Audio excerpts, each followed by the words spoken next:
Welcome to The Explainer. Today, we're diving into a new way to build trust, one that ditches brute force for some really clever economic design. It's a huge shift, and it's changing how the whole decentralized world operates. So, for the longest time, the answer to that question was, well, it was groundbreaking for sure, but also super demanding. We're talking about a worldwide network of computers all burning just a massive amount of energy around the clock. And as things started to mature, people started asking a really important question. Is there a better way to do this? Get this, that number, 99.84%. That's the estimated drop in energy use when Ethereum, one of the biggest blockchains out there, made the switch. I mean, that's just a staggering drop. So you have to wonder, what was so wrong with the old way? And what exactly is this new super efficient model? Okay, so to really get the solution, you've got to understand the problem first. And it all goes back to the OG consensus mechanism, the one that made Bitcoin a reality, proof of work. All right, let's break this down. With proof of work, or POW, you secure the network through something called mining. You've got miners all over the world competing with super powerful computers to solve this really hard puzzle. Whoever wins gets to add the next block of transactions to the chain and gets a reward. All that computer crunching, that's the work. Now, proof of stake, or POS, it just throws that whole idea out the window. Instead of using computing power as the scarce resource, it uses the network's own money, its own tokens. And what's really fascinating here is how all these problems are kind of linked. See, this constant race to solve the puzzle, it pushed miners to burn more and more energy. It also led to them developing these crazy expensive, super specialized computer chips. You might have heard of them, ASICs. This made it really hard for the little guy to get involved, and it led to these huge mining pools which kind of centralized power with just a few big players. So all of this got people thinking, hey, what if security isn't about having the fastest rig? What if it's about who has the most skin in the game? And that very question leads us right to this really elegant alternative, proof of stake.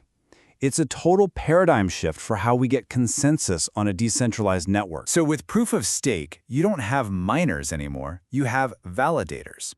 And they don't mind. Instead, they lock up or stake a big chunk of the network's own crypto as collateral. The more you stake, the more influence you have. So the whole basis for security shifts from who can do the most computational work to who has made the biggest economic commitment. It's all about having skin in the game. It's a really simple, but honestly a powerful idea. Think about it. Why would you try to cheat a system when your own money is on the line? If you act badly, you could lose that security deposit. It literally makes it irrational, from an economic standpoint, to attack the network. Okay, so to see how this all works in the real world, let's take a look at how Ethereum does it. Their version of proof of stake was developed under the cool code name Casper. So on Ethereum, if you want to be a validator, you start by staking 32 ETH. Once you're in, the network randomly picks a validator to propose the next block. And notice I said picks. It's not a race anymore. It's an assignment. Then, other validators are chosen to be part of a committee. And their job is to look at that proposed block and attest to it, which is basically just a fancy way of saying they vote on whether it's valid. It ends up being this much more cooperative, orderly system. The whole network runs on this really consistent rhythm, like a metronome. Time is chopped up into these 12-second chunks called slots. In each slot, one block gets proposed. Then you take 32 of those slots, and that makes up an epoch, which is about 6.4 minutes long. And this steady beat, slots and epochs, is absolutely crucial for the next big idea we need to talk about, finality. Okay, so let's track a transaction's life. First, a validator proposes a block. Now, at the end of an epoch, that block can become justified. This happens if validators holding 2/3 of all the staked ETH vote for it. You can think of justified as like a soft confirmation. It's looking pretty good, but it's not set in stone yet. A block becomes finalized, meaning permanent, irreversible, only after the next epoch's checkpoint also gets justified. Trying to reverse a finalized block? An attacker would have to burn through an absolutely insane amount of their own staked money to even try. But what if a validator goes rogue? What if they try to cheat the system? This, right here, is where the genius of proof of stake's economic security really comes into play. You see, the first drafts of proof of stake had this huge, critical flaw. It was called the nothing at stake problem.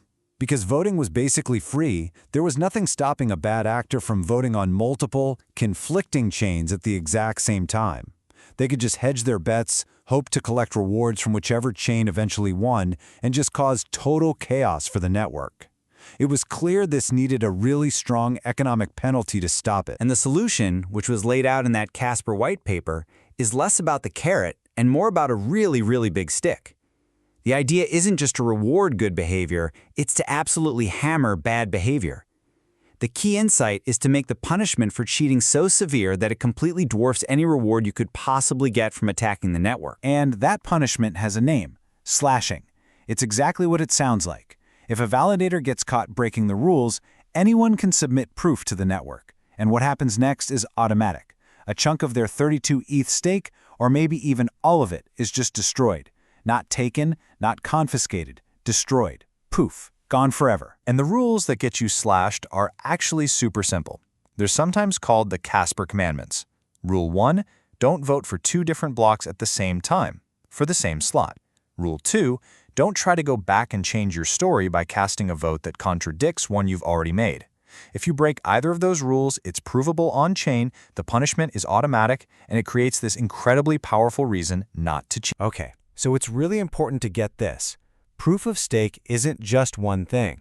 It's more like a family of ideas.